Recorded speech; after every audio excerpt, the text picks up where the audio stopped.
Well, let's see how the Jiffy Pods are doing. So, if we take a look here, I'll bring the camera closer. You can tell that I have onions starting to come up. My kale is definitely coming up just fine, and so are my peas. So I do like these Jiffy Pods. They are larger.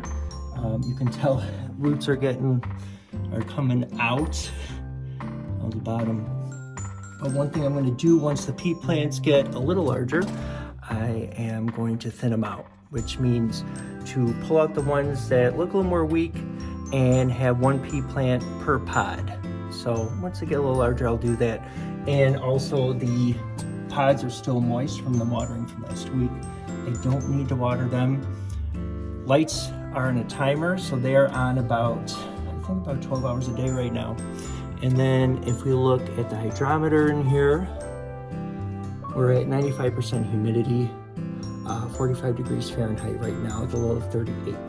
So things are going well. I still have a heating mat on, even though a lot of people say heating mats are only needed for seedlings before they start coming up. But since it's colder in here, I wanted to make sure that the tray stays a little warmer at the time.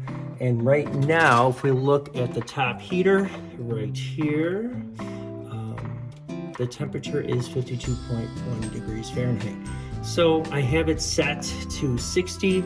It's not gonna get there right now. That's okay. These crops are gonna be fine with that. And I also, if you notice, I have the temperature being taken from a pod, and that's how we're getting that live reading. So it's going well.